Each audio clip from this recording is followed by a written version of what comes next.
Hughes, and this is going to be my ricin exposure.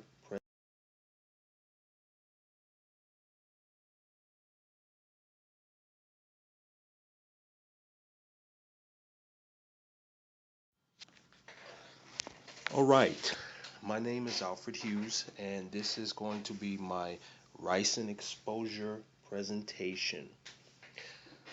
So, talking about ricin. Ricin comes from the castor plant. It is actually the waste material produced by castor beans.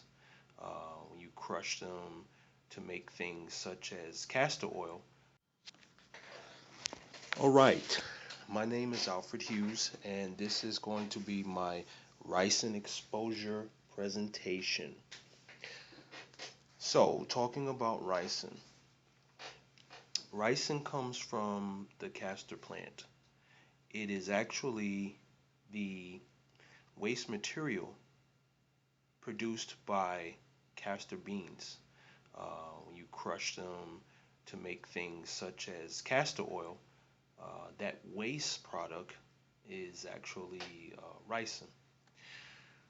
So you want to be very careful if you ever want to do something like that, which I would hope nobody wants to, just out of safety.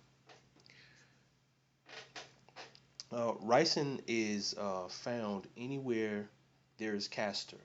So if you are next to a castor oil plant or something of that nature, you will find uh, castor beans because that's what it takes to make castor oil is castor beans. So uh, those are places where ricin is potentially formed.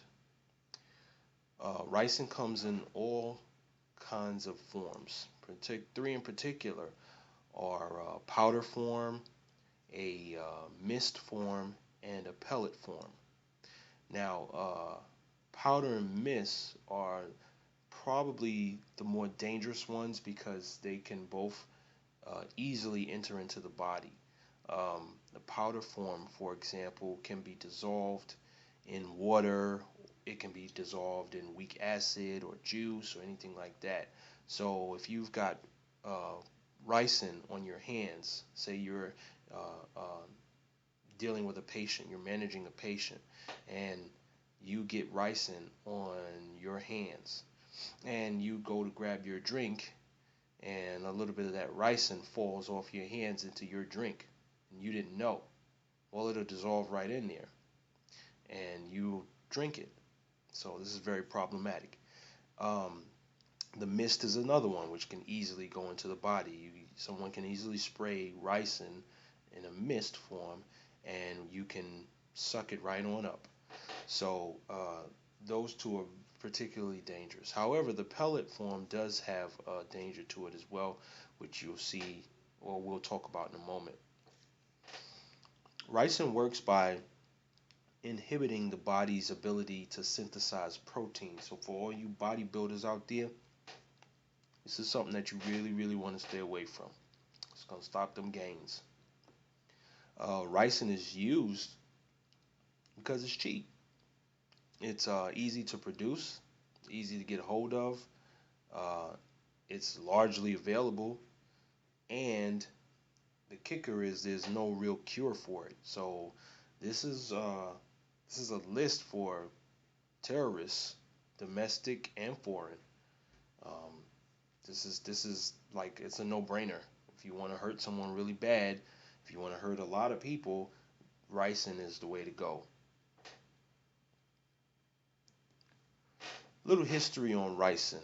Uh, it was considered for use by the United States military in World War One. I don't know why everybody wants to put that first. I don't even know why I put that first, but it was. So it's considered to be used by United States military in World War One. It was, however, used in 1978 to assassinate a Bulgarian writer with an umbrella that was modified to inject a ricin pellet under his skin. So just putting it under his skin killed him. And by the way, you only need 500 micrograms, if I'm not mistaken, of ricin injected inside of you in order for you to die. Now, 500 micrograms is about the size of the head of a pin. So it really doesn't take that much to kill you. In 1991, domestic terrorists, a group of domestic terrorists, sorry, living in Minnesota actually hatched a plot to kill U.S. Marshals, and they were going to use ricin. There's also been reports of ricin use during the Iraq War. So as you can see, ricin kind of gets around. Some of the routes of exposure and the forms of ricin. Again, we talked about the forms, but just to go over it one more time. So some of the routes are inhalation, ingestion, and injection. So again, the forms, powder, like I said earlier, can be dissolved in food or beverage. Mist can be inhaled. Keep in mind, powder can be inhaled too. Okay, pellets can be ingested, and a pellet can be the size of a little pinhead. So you want to deal with ricin based on the signs and symptoms, just about everything else.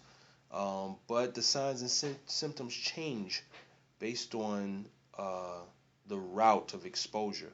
So we have to look at the routes of exposure and the signs and symptoms for each one.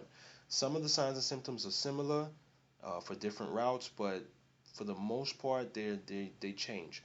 Um, so inhalation, the signs and symptoms are respiratory distress, fever, cough, nausea, fluid buildup in the lungs, pulmonary edema, hypotension, and respiratory failure.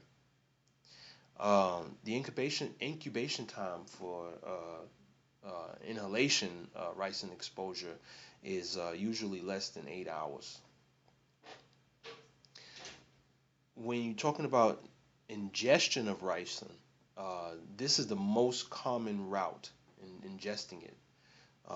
And you can see why with the powder form. And like I gave you earlier, the example of dropping some ricin on your food or whatever.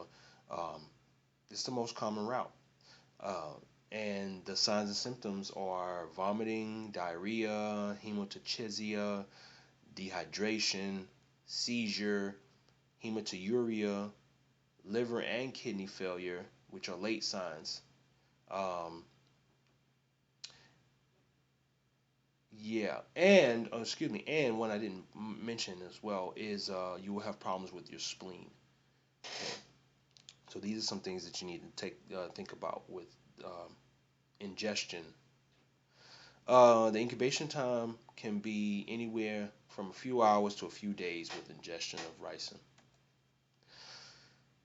The signs and symptoms of injection are symptomatic. I mean, excuse me, systematic.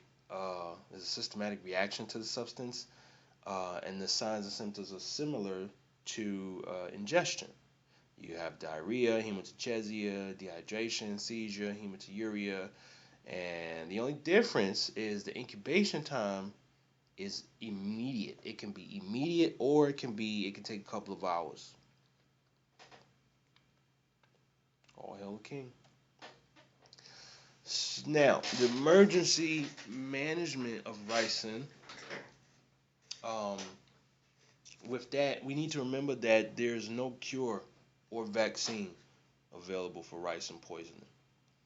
The only thing we can really do is give supportive care. So we need to look at signs and symptoms, what's going on, what's happening because of the ricin, and we need to cure that. So we're going to give supportive care. Okay.